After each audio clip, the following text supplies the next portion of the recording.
So I've got today with me the chef, Ty Cook, joining us in the studio today to go over some sales stuff. What up? So I thought it would be just fun to kind of get on and talk about the different sales roles you've been in a little and just go over some generic sales info. Yeah. Yeah. So basically how I got into sales initially. Yeah. So growing up, always thought I wanted to be an orthodontist because I was like, all right, my uncles and my grandpa, they make really good money. They're all dentists and orthodontists. So I was like, that's the route I want to go. And then getting to college, I was kind of around a lot of people who would go do like summer sales. So pest control, alarms, solar. And initially my cousins were doing pest control. And I was like, oh, they make, 20, 30, 40 grand in a summer. That's like better than any other like college job that I could go get. So yeah, let me go try this. I was preparing for that. And then a buddy, like my wife's or my fiance at the time, her friend's husband, was doing solar and was making like six figures every summer doing solar. And solar was kind of new at the time, newer. And so he's like, here, I'll just, like, you don't have to commit to anything. Like, I'll fly you out to California. We'll pay for it. And I'm like young college kid. Like, I've never had like a real job. Like, I worked at like Chick-fil-A growing up, like mowed lawns, I guess typical stuff. He's like, here, I'll just fly you out. Rode with him, knocked doors for like 2 days. I was just his shadow for 2 days and saw him close a deal. It was like on a Saturday where he knocked on the lady's door, said, hey, I'll come back with, the information. Sold the deal. It made perfect sense. They were saving money. Like it was not a pushy sale. It was like, hey, this makes a lot more sense than what you're doing now. And he's like, yeah, how does it feel? Like we just made $1,500. And I was like, are you serious? And he split it with me. So I made $750. Immediately went back to school and like called all my buddies and I was like, hey, guess what? Like, guess what we're doing? I just made $750 and like didn't really do much. It was like so easy, like come out. So jumped into solar sales worked. And I was just really at first just in it for the money. And that was kind of like what introduced me to solar. And, I went back to school after that summer. I was like, man, school sucks. Like, I don't want to go through like 10 years of school. So I was like, hey, we'll roll with sales. And other sales jobs, phone sales, door to door, other in-person like B2B sales. Well, you graduated, like you finished out school and everything. Technically, no. So at one point, 2019, that same buddy, because I worked with him for that summer, and then I went back to school and just did kind of like other jobs because I didn't want to travel, right? I got married, didn't want to travel all the time. And so he said, hey, we're looking for people who know how to sell. Like, I'll give you this, a little bit higher. You skip a couple steps because I know you come be a closer for me in Colorado. I was just running appointments, closing solar deals. And so I was doing online school at the time and I was like making six figures doing that. And I was like, these professors suck. Like, why would I listen to them? Like, I'm already making more than them. Like, so technically, no, I've never graduated. I have an internship left. I've done all my classes for business management. And I have an internship left, but I was like, I just don't have time. Like at this point, I'm making more money than I would. And like, I don't need an internship. Like sales is what I'm going to do. So it was like 2019 that I like decided, hey, I'm in this sales thing. Like, I thought I was going to do solar forever, but it was like, hey, I know for sure I'm in commission only sales, 1099. Like, this is what I'm doing. This is my life. Like, we're going this route. And here we are now. Yeah, I don't think you need the internship, dude. I think you've kind of got it figured out enough that, I mean, if you want to intern for me, I'd be down to have you. Yeah. I feel like I already am a little bit. It's just making money though. It's like, yeah, you can intern. Paid internship. Because what an internship is just like, hey, come learn. It's like, how about you go just get a sales job and learn from someone who does it at a super. Well, yeah, you can literally you can come and intern, but you get paid a lot more. Right. It'll be a paid internship at 100% comp. Right. And it's like, who better to learn than a guy who runs like you run a 7-figure business, and you've closed like what 2,000 to 3,000 homes over the last several years. So it's like there's no other internship that I could get where I can learn truly what business is all about. So that's where I'm at. I appreciate that. It's a lot of information that I stole that it's nice to be able to share with others. Yeah, that's good. So like, what would you say? I mean, like general sales advice, you've probably closed more, I guess, in-home, like B2C consumer sales, just face-to-face, you've probably done more than like 95% of the population. Like, what would you say is like, I don't know, some keys or tips you could leave? Well, I think just starting off by like, you're dealing with human beings. Why don't you try and be one? I think a huge adjustment that I had to make early is I would hear somebody else say something with a certain word track, or, I like how they present. Like there's a guy who's an absolute stud at the company that like brings portraits of his family in and tells like this really personal story. And I'm trying to like manufacture that when I'm in front of people for the first time as a new guy in sales. And that was really weird for me to try to tell someone else's story. I think sharing stories is good, but trying to literally take somebody else's persona and like be them was like, it was just as awkward for the client as for me probably. So once I could make that adjustment to, if I'm going to go sit down with you, I have to do this job for several hours a week, and I'm going to be doing this for a couple of years. Can you imagine trying to pretend to be somebody else for years at a time? Like that seems exhausting. Oh, terrible. And so I was like, maybe not everyone's going to like who I am as a person, and maybe they'll just appreciate that on me anyway. So once I could make that initial adjustment of just treating people like I normally, like we're talking right now. Like this is the kind of conversation that I have with people. Tell me a little bit about yourself. How long you guys been in this place? What had you prompted to start looking into this type of product? Just being genuine and like being me and genuine simultaneously. I think that's a big adjustment and a big miss that some people have, because there's so much good high-level sales training. Like my IQ does not match Alex Hermosi's. So can you imagine if I tried to speak to somebody like I had an IQ of 400? Like it'd be weird for them, because they're like, why? You don't even know what those words mean probably. I can tell by how you say them. Yeah. So I think just being you is like got to be step one. And then with what we do, you got to be compassionate to people. Figure out like what are they looking for and why. Like why do you want to have solar panels, Ty? Why do you need these pests gone from your home? Why do you need to have life insurance for your family? Like figure out what it is that they're on the hunt for and why they're looking for that. You have some experience in your family of somebody passing away without this. What was that like? Tell me about that a little bit. And this is not, you're not baseball batting the emotions out of them where it's like this violent, aggressive, tell me everything, but like genuinely sitting in front of people with compassion. I think that's been a massive key that's helped me, kind of change the trajectory of my success from when I was brand new, being me and being compassionate. I think that's a pretty good place to start. And you've been in front of a ton of people too. So, I'm sure that there's some stuff that if you could go back in your first couple of knocks when you're in a different industry, like what was that like? Yeah, door knocking, I would say those two, I wouldn't say compassion is necessarily the right word, because like life insurance is, more, I guess, of a compassionate, because you're talking about their family, their loved one's death. It's all like sensitive stuff. But definitely being yourself. Like the reps, like in myself, I feel like I've always been pretty decent at just talking to people. I think my parents did a good job at just like socializing me. Like we weren't allowed to have video games until like, they finally cracked when I was like 13. So I was just forced to like go play sports, go play outside. So talking to people was never the issue. But at first, it's like you knock doors, you think you have to be this like super professional and like be like super official, and it's like, no, just like be yourself. And so that transfers over, I think, to every industry. Be yourself. And then the level of compassion, I think, kind of depends on the industry, but like for sure bring out the emotion. So like in solar, it was like, hey, has it been like, the fact that your electric bills, can go up at any time because, the utility company is a monopoly, like, are you guys okay with that? Like, I mean, do you guys like the fact that like electric rates, raise about 5% a year? Like, did you know that? Like, imagine if someone like gave you a car and said, hey, your monthly payment is $500, but, at any time we can just bump that up. Like, you're good with that? Here, please sign here. Like, take the car. Like, are you guys okay with that? So it's not maybe compassion, but it's like bringing out that emotion. The pain points. The pain points, right. So, yeah, I think that's super huge. And then on top of that, I was actually having this conversation yesterday with my cousin.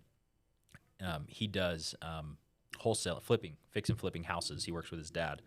And so I was like, there's really like two carryovers, and it goes along with what you're saying, be yourself, but it's like confidence, and that comes from like within, so knowing the process, but then also being really good at explaining things like super simply. It's like with life insurance, the person doesn't need to know about like every little detail about how life insurance works, and this company's been in business for 101 years and 2 months.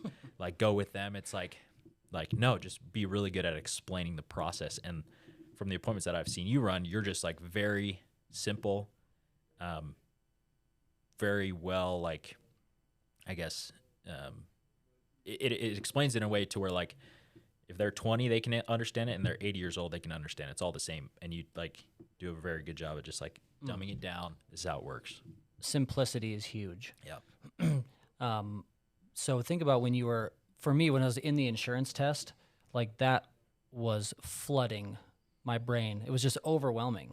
Yeah. I was like, how am I under any circumstance going to memorize?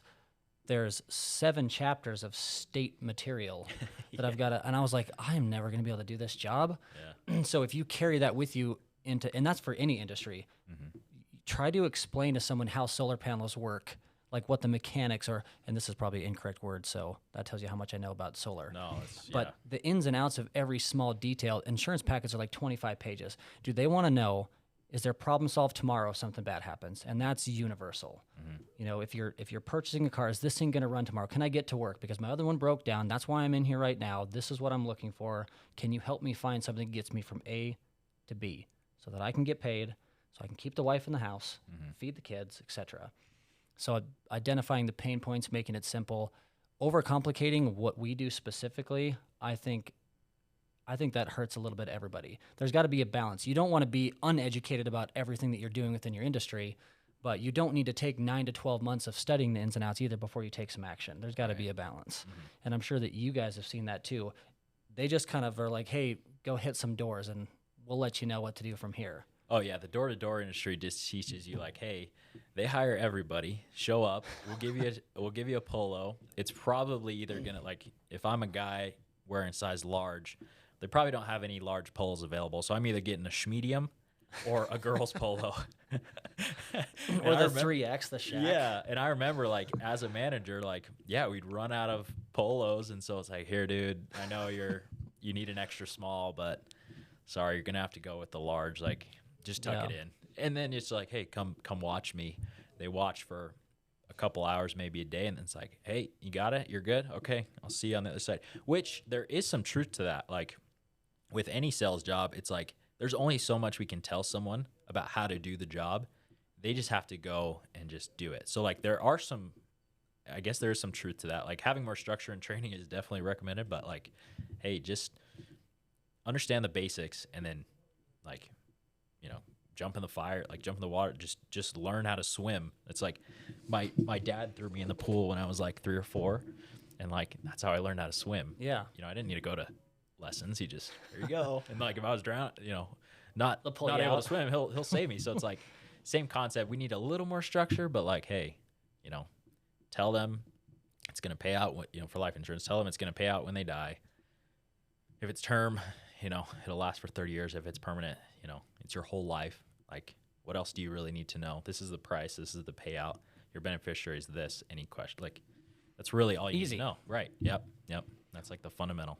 There's I can't remember it's something about like an hour in the field is equivalent to 20 hours in a classroom, which I think is super true. True. Yeah. I don't think that means you spend no hours in the classroom. Right. Which was kind of my biggest hiccup. And I've seen other people do it too, because you get so excited. You're like, okay, I just need reps.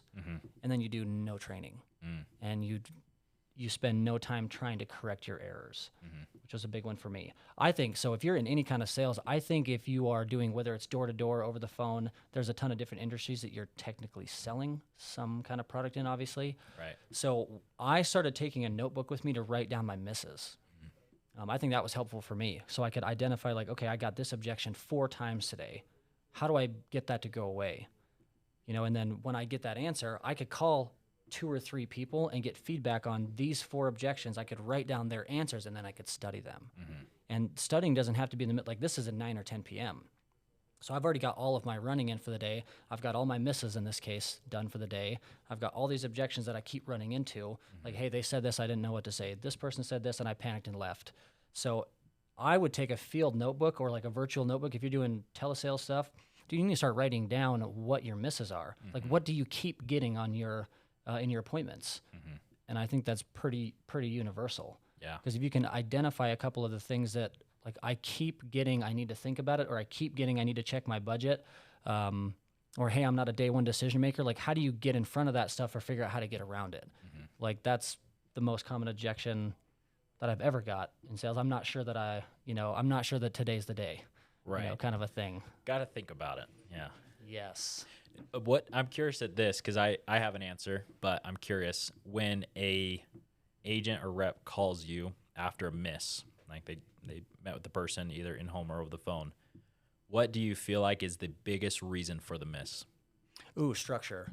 Same answer. Structure, 100%. And we didn't plan that.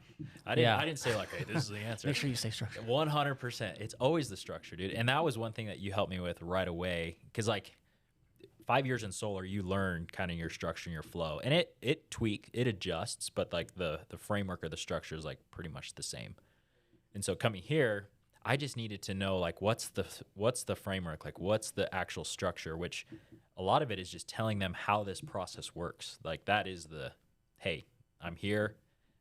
We're going to go through this sheet. I'm going to ask you a couple questions. Once I understand your situation, we're going to shop all the carriers, figure out who you match with. Then you're going to build the plan. Once you build it out, we're going to send it in to see if the carrier will take you. Sound easy enough? Like that's the structure. Yes. It's like you can, and you did a really good job at, it was like that one day on the whiteboard and then like a 3-minute audio clip that we like forced you to record. It was like, hey, Easton, please give us your structure. And then like, I just listened to that on repeat just constantly. And like the hour drives, the 2-hour drives, or the 8-hour drives to Omaha, we're just always filled with just like repetition of those things. And it was either from your content or there's a video out there that like no one knows about. It's one of Jake's videos. And it was just some girl filming him while he was doing it in-home training, and it's out there and it has like a couple hundred views, and I found it randomly and I just listened to that like probably like 20 times. So it's the repetition of like that structure that every time, like if an agent calls me, is like, hey, I missed. I was like, okay, well, how was the opening? Like, what was your structure like? Oh, well, I told him this. Well, did you say this and this? No. Okay, that's all it was. You know what that answer normally is yeah, of course I did. Right. Yeah. And that's the pride thing. That was the hard thing for me to get over was, well, like walk me through the appointment. And I'm like, okay, I set structure. I got their why. I told them what that was going to happen. And then they still said they're going to think about it. I don't understand what I'm doing wrong. Right. Instead of just saying, yeah, I 100% didn't do any of that stuff. I completely panicked. I showed them a price after 4 minutes, and they told me they're going to think about it.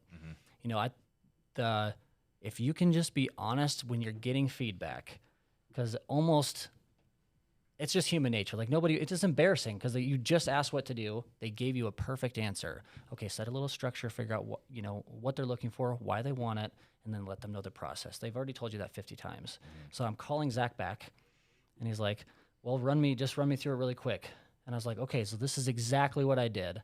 And he's like, if you did that exactly, do you think you may have sold the house? Probably. Right. No, and I was like, okay, so here's what really happened. Yep. And he's like, dude, I'm just trying to help you get from A to B right now because, dude, you're struggling bad. And if you don't tell me what's actually happening, I can't help you. And I found that a lot as I kind of made that change and started getting a little bit better. When people would call for me, they would basically set up and tell me that everything was structured perfectly. They have no idea what could have possibly happened. And you're going to get one-offs. Like you could have a home run appointment, and like this is not a 100% closed sale. Right. Welcome to sales. Yeah.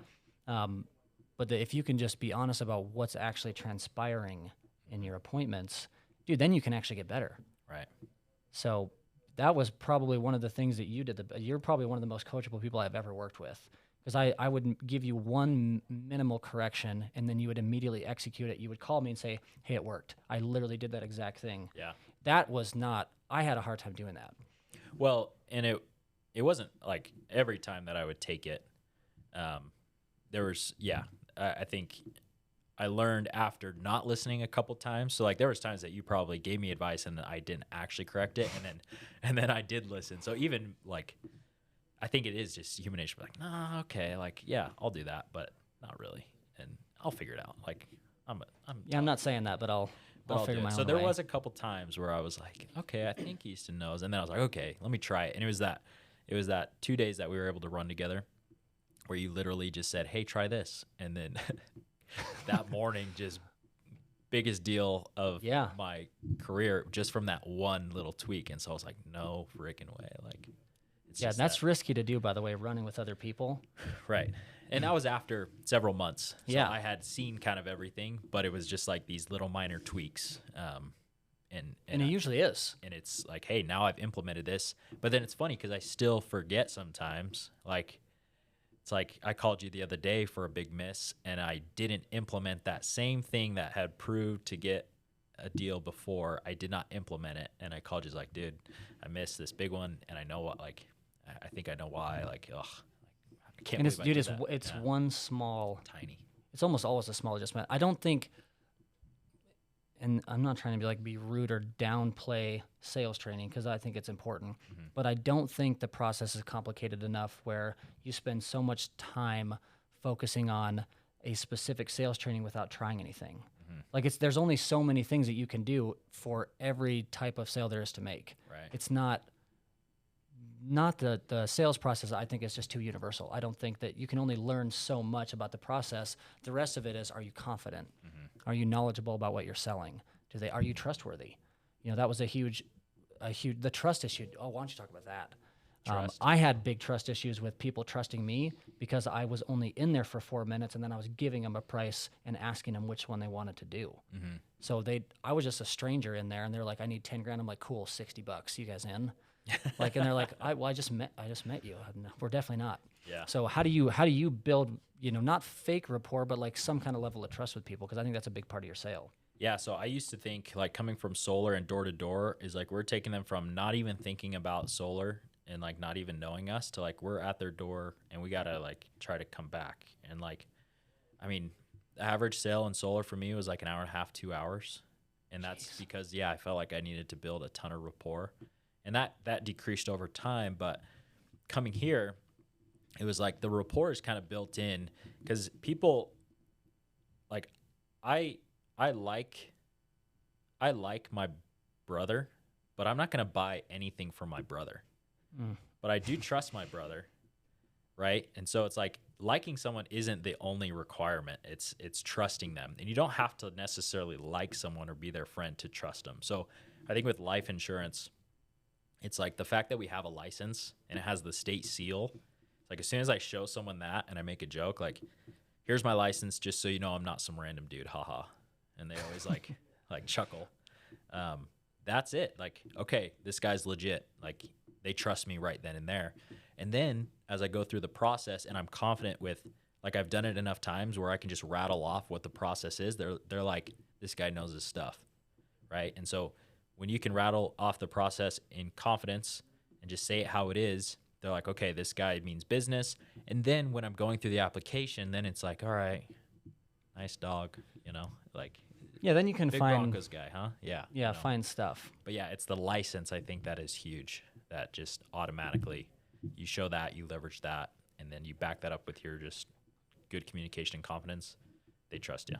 So something that Sean has talked about on probably hundreds of trainings, honestly, at this point, is using humor in front of people as part of your process. Like, you're not trying to, like, dude, I'm not trying to be Kevin Hart in every house and like the whole thing is laughs, because this is like kind of serious, like, hey, you go tomorrow, like Mary's in bad shape financially. But I think, like, I love the little self-deprecation insults. I think they're awesome. So good. If you can figure out some way to gently be humorous, that's not like this guy's a clown, but like, oh, okay, you're relieving a little sales pressure. He's just a regular guy. Yeah. Like, I basically roast how I look to every single person I sit in front of. Yeah. Like, dude, I'm sorry that this is what you got, but the nose, that's how I was born, dude. I can't fix it. It's unfortunate for both of us, I promise. Dude, you want to hear something small? Yeah. Dude, so I started taking that from you, like, hey, 6 foot guy, big nose. Yeah. And like people laugh. This one lady, it was in Omaha. She was like, first thing, she opens the door, didn't say anything about like, hey, come on in. She's like, your nose isn't big. Like, you should not think that. And like, she was so like, thought I was like really just like insecure about it. And I was just like, oh yeah, no, okay. Like, just making a joke. Just making a joke. She's like, yeah, you never say that again. I was like, all right, Mary, you got it. I'm really sorry. So I'm like, anybody should just take that and just see what happens. Because Because you're always going to get a response. Always. Some sort of either a laugh or a... Like, oh, you made it sound like it was way worse. Or like, dude, you got a problem up there. And the way they respond to those, if they're like giving it back to you, that right there, that... It's awesome. Immediately they trust you. Pressure relieved. Right. Yeah. They're like, oh, thankfully it's just a regular person coming over to see if they can help me. Right. So I think that's what I'm most grateful for. And that's part of like being yourself too. You know, being a little bit goofy, being willing to tease yourself. Don't be so proud that you've got to be like, I have never gone to an appointment in a suit and tie because that for me, that's uncomfortable and weird. Yeah. For what I do. You know, our average client is middle to lower income, you know, so why would I dress up with clothes that I wouldn't normally wear anyway? Like, this is not a special event. I'm just going to do my job to people that ask for my help. So anyway, I was a little bit off track, but you have worn a cowboy hat though. I have, but that's you. I've tried a little of everything. I would never do it, but yeah, Easton would, and had a great day that day. So, yeah, no, I did. I think that's huge.